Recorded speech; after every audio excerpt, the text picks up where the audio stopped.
There's a difference between having a plan and actually planning. And for a long time, I genuinely didn't understand that these were two separate things. A plan is the thing you end up with: a route, a pace, a distance written down, or just held loosely in your head. Planning is the process that's supposed to produce it. And it turns out that process matters far more than most people, myself included for a long time, ever give it credit for. Extreme ownership dedicates a full chapter to exactly this distinction.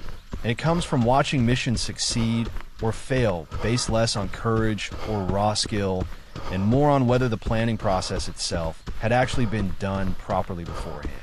Identify the real mission, the actual objective underneath the obvious one. Consider more than one way to accomplish it. Deliberately think through what could go wrong before it goes wrong, rather than discovering problems in real time with no prepared response.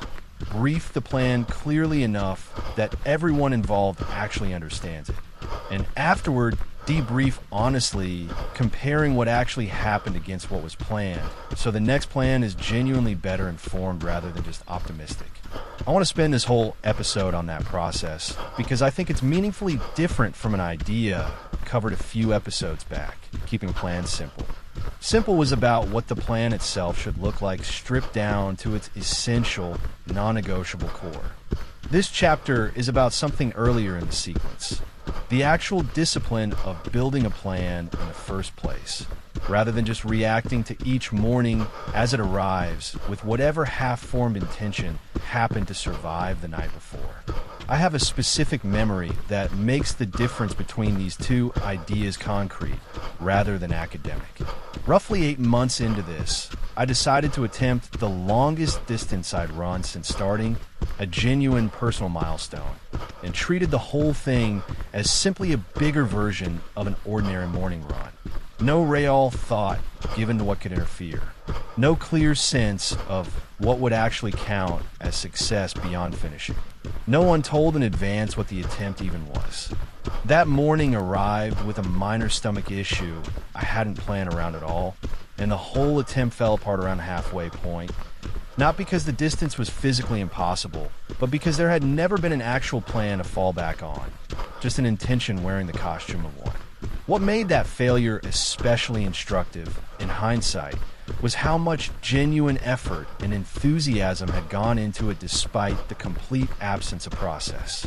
I trained seriously for weeks leading up to that attempt. The physical preparation wasn't the missing piece. What was missing was the 5 separate decisions a real plan would have made in advance. What to do about stomach issues, what the actual fallback distance was if the original target became unreasonable, who would know to expect an update either way. None of those decisions were hard. None of them got made, because nothing about the attempt had gone through anything resembling the process this chapter describes. Just a strong intention and a training block, which turned out to be necessary, but nowhere near sufficient on their own. Here's where I have to be honest about how little real planning I was doing, even while telling myself I had a plan.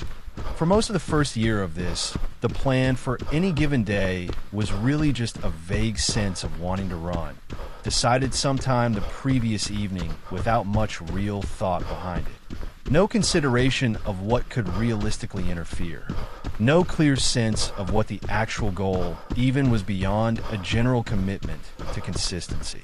And when something did interfere, which it did constantly, there was no prepared response, just improvisation under pressure, which usually meant skipping the run entirely rather than adapting it, because nothing had been thought through in advance. The absence of a real planning process doesn't feel like recklessness from the inside. It feels like flexibility, like staying open to whatever the day brings rather than being rigidly attached to a schedule. Asterisk, that framing felt reasonable for a long time, and it's worth naming why it's so easy to believe. Flexibility and improvisation genuinely are virtues in the right context, and it's tempting to borrow that language to describe what was actually just an absent process, since the two can look identical from the outside on any single good day. The difference only shows up over months. and how often entirely predictable problems end up derailing things that a few minutes of honest thought would have handled cleanly. What it actually produced was a training history full of days lost to entirely predictable problems, bad weather, minor scheduling conflicts, small aches, none of which should have derailed anything if they'd been thought through even briefly in advance, but which reliably did derail things precisely because they hadn't been. The first real element of proper planning, according to this chapter, is identifying the actual mission clearly, separate from whatever specific task sits on top of it. This sounds obvious until you try to do it honestly.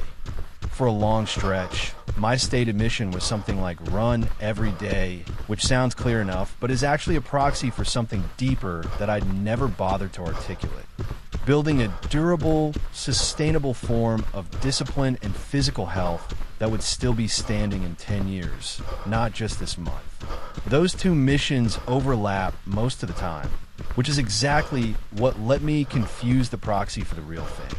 But on the days they diverged, an injury that needed rest rather than another forced run, a truly exhausted week where sleep mattered more than mileage, chasing the proxy mission actively worked against the real one. Getting the actual mission wrong doesn't look like failure in the moment. It looks like dedication, right up until the dedication is aimed at the wrong target. Asterisk, once I actually named the real mission, sustainable long-term discipline and health, rather than the proxy, daily mileage no matter what, individual decisions that used to feel like moral failures, a planned rest day, a shortened run during an injury flare, started making obvious sense instead because they were being measured against the mission that actually mattered rather than the easier to track. Substitute standing in for it. This distinction matters most precisely in the moments where the proxy and the real mission pull in opposite directions, because those are exactly the moments a plan built around the wrong one quietly sabotages itself. A plan built around, run every day, has no good answer for a genuinely injured morning except guilt or forced compliance. A plan built around sustainable long-term discipline has an obvious answer. Today's honest contribution to that mission might be rest, and resting on purpose, clearly connected to the real goal, is a completely different experience than skipping a run and calling it a failure. The second element is deliberately thinking through what could go wrong before it happens, rather than treating every obstacle as a surprise requiring improvisation under pressure. This is different from simply hoping things go smoothly. It's sitting down, honestly, and asking what's actually likely to interfere with this week's plan, whether an old injury flaring, a work crunch, low motivation on a particular morning, and deciding in advance calmly what the response to each of those will actually be. I started doing this explicitly a while back, and the difference showed up almost immediately, before a stretch of forecasted bad weather. Instead of discovering the problem the morning it arrived and improvising a decision half asleep, the response had already been decided 2 days earlier. Shift the long effort to the one clear morning in the forecast. Move a shorter run indoors if needed. Treat the whole week's plan as flexible around that one known obstacle rather than rigid until it broke. None of that required extraordinary foresight. It required about 5 minutes of honest thinking, done once, in advance, rather than left to be solved under worse conditions later. Thinking through what could go wrong isn't pessimism. It's the only way a plan actually survives contact with a week that never unfolds exactly as expected. Asterisk, the people who seem to handle disruption gracefully aren't usually more resilient in some innate sense. They've usually just already decided, in advance, what a disrupted week looks like, so the disruption itself doesn't require an in-the-moment crisis to resolve. There's a specific technique worth naming here, because think about what could go wrong can otherwise stay too vague to actually use. I keep a short, standing list of the 4 or 5 obstacles that show up most often, not a fresh brainstorm every week, since the same handful of problems tend to recur, whether the old knee, work deadlines, poor sleep, low motivation. Before each week starts, I check that list against the coming days rather than building it from scratch, which takes closer to 2 minutes than 5, and catches almost everything that's actually likely to matter. The third element is briefing the plan, actually communicating it clearly to anyone it affects, rather than carrying it silently and hoping everyone around you somehow already understands. For a long stretch, nobody in my life actually knew what a given week's training plan looked like, which meant nobody could support it, adjust around it, or even understand why a particular morning mattered more than usual. Briefing doesn't require a formal announcement. It could be as simple as saying, out loud, "This week's plan looks like this. Here's the one morning that really matters. Here's what I'll need if it's going to happen." That single habit did more for actual follow-through than any change to the training itself, because a plan that exists only in one person's head is invisible to everyone who might otherwise help it succeed. There's a specific mechanism behind why this works, worth naming rather than just asserting. A plan that's only ever existed privately can be silently renegotiated at the first sign of resistance, with nobody else even aware a renegotiation happened. A plan that's been said out loud to someone else carries a small social cost to quietly abandon. Not shame exactly, just enough friction to make the easy exit slightly less easy, which turns out to matter far more across a whole year than it seems like it should on any single morning. This is worth distinguishing from the identity trap covered back in the episode on checking the ego, because the two can look similar from the outside while working through completely different mechanisms. An identity, I never miss a day, resists change because changing it feels like losing something about who you are. A brief plan resists quiet abandonment for a much simpler reason. Someone else now has an accurate picture of what was intended, and the friction comes from the gap between that picture and reality becoming visible, not from any story about identity at all. One is a psychological trap worth dismantling.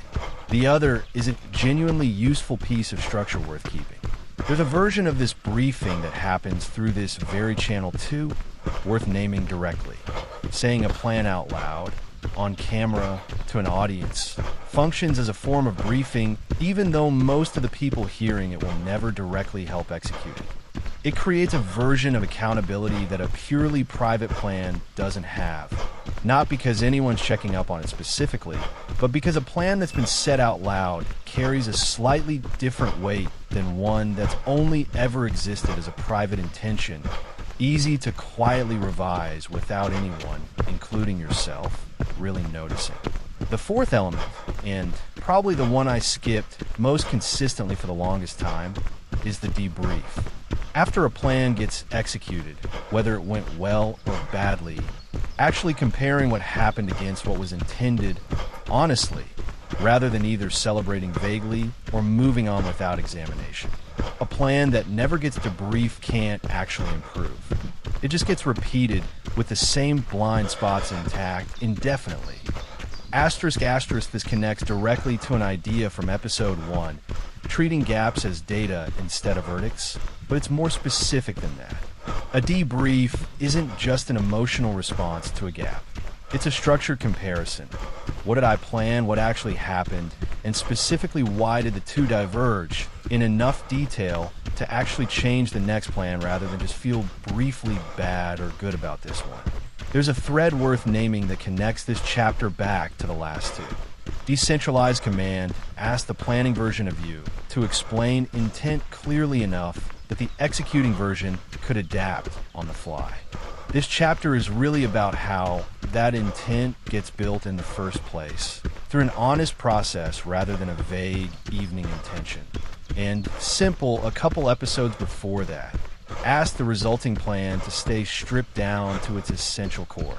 Put together, the sequences plan properly, explain it clearly, keep it simple enough to survive. Skip any one of the three, and the other two end up doing more work than they were ever meant to carry alone. I want to walk through what an actual debrief looks like in practice, because the idea alone stays abstract without a concrete shape attached to it. After a given week, I ask 3 specific questions, not a vague reflection. What did I plan to do? What did I actually do? And specifically, what caused any gap between the two? Not a general feeling about the week, but the actual mechanism, whether that was a planning failure, missing an obvious obstacle in advance, or an execution failure, having a reasonable plan and simply not following through on it. Those two failure types require completely different fixes, and without a real debrief, they're impossible to tell apart, which means the same mistake keeps recurring in slightly different disguises. The distinction between those two failure types turn out to matter more than almost anything else in this whole process. A planning failure, missing an obvious obstacle that should have been anticipated, gets fixed by improving the next planning session, adding that obstacle to the standing list for next time. An execution failure, a perfectly reasonable plan that simply didn't get followed, gets fixed by something closer to the ownership and ego work from much earlier in this series. An honest look at why a good plan didn't survive contact with an ordinary Tuesday. Treating an execution failure as if it were a planning failure. Building an even more elaborate plan to compensate for a follow-through problem almost never works because it's solving the wrong half of the equation entirely. There's a boundary worth being precise about here, because a real planning process can tip into something unhelpful if it's taken too far in the wrong direction. Planning thoroughly is not the same as planning perfectly, and waiting for a perfect plan before starting is its own quiet way of never actually starting. The point of identifying the mission, considering what could go wrong, briefing it, and debriefing afterward isn't to eliminate all uncertainty in advance, which is impossible anyway. It's to make sure the inevitable surprises meet a plan that's already accounted for the general shape of disruption, even if it couldn't predict the specific form it eventually took. A plan that took 5 honest minutes and covers the obvious contingencies beats an elaborate plan that took 3 hours and still gets abandoned at the first unexpected obstacle, because the 3 hours were spent on details rather than on the parts that actually determine whether the plan survives contact with an ordinary difficult week. There's a specific failure mode worth naming directly, because it's easy to slide into it while genuinely believing you're following this chapter well. Endless planning, refining a route for the 10th time, researching one more article about optimal pacing, can start to feel like productive preparation while actually functioning as a sophisticated form of avoidance, delaying the moment execution actually has to begin. The test is roughly the same one from a couple episodes back about genuine simplification versus disguised avoidance. Does the additional planning time change what actually gets executed, or has it quietly become a comfortable substitute for executing it all? For honest questions, answered once, beat 40 hours of research that never quite finishes. So here's what this looks like as a practice, kept to one thing rather than scattered across several. The same as every episode in this series. Before your next training week starts, actually do the 4 things in order briefly, rather than skipping straight to just deciding what to run. Name the real mission behind this week's plan in 1 sentence, separate from the specific mileage or pace attached to it. Spend 5 honest minutes thinking through what's actually likely to interfere and decide in advance what the response to each obstacle will be. Say the plan out loud to at least one other person, or write it somewhere public enough that it carries real weight. And at the end of the week, run the actual debrief, 3 specific questions, plan versus actual versus the real reason for any gap, rather than a vague, overall feeling about how the week went. I want to be specific about how little time this whole process actually takes, because the 4-part structure can sound more elaborate than it is in practice. The mission sentence takes under a minute, since it rarely changes week to week once it's actually been named clearly the first time. The contingency check, especially once you're working from a standing list of recurring obstacles rather than starting fresh, takes 2 or 3 minutes. Briefing takes as long as 1 honest sentence to one other person or 1 short line and a caption. The debrief, 3 specific questions, takes maybe 5 minutes at the end of the week. Altogether, the entire process this chapter describes costs less time than a single easy run, and produces a training history that actually compounds week over week instead of quietly repeating the same predictable interruptions indefinitely. I'd add one more piece that's made this stick in a way the idea alone didn't the first several times I understood it intellectually. Keeping the 4 answers somewhere written, even briefly, rather than letting the whole process happen silently in your head and evaporate by the following morning. A short note, mission, top obstacle, who I told. What the debrief found takes less time to write than it took to read this sentence, and it turns a private mental exercise into something you can actually look back on a month later to see whether the same obstacle keeps showing up in every debrief, which is usually the clearest signal available that something structural, not just circumstantial, needs to change. None of these 4 steps individually requires much skill or insight. What they require is the discipline to actually do all 4 briefly every single week, rather than letting any one of them quietly slide because the others felt sufficient on their own that particular week. Tomorrow morning, whatever plan exists wasn't handed to you by luck or good intentions. It either came from an actual process, honest about the real mission, honest about what could go wrong, said out loud to someone who can help hold it, and checked afterward against what actually happened, or it didn't. And the gap between those 2 versions is usually the entire difference between a training history that keeps genuinely improving and one that keeps quietly repeating the same interrupted months over and over, without ever quite understanding why. I think back fairly often to that failed long-distance attempt from early on, the one that fell apart around the halfway mark over a problem that 5 minutes of honest thought could have prepared for. It wasn't a failure of effort or courage. Both of those were genuinely there that morning. It was a failure of process, the absence of anything resembling the 4 steps this chapter lays out. And it's a little humbling to realize how much of what felt like a physical limitation back then was actually just an unplanned mission meeting an unplanned obstacle with no prepared response between them. The distance itself was never really the problem. The 45 seconds it would have taken to plan for a bad stomach was. I'll see you on the trail tomorrow. Same time, same choice. This is Run to Evolve. One day, one run, one lesson, no excuses.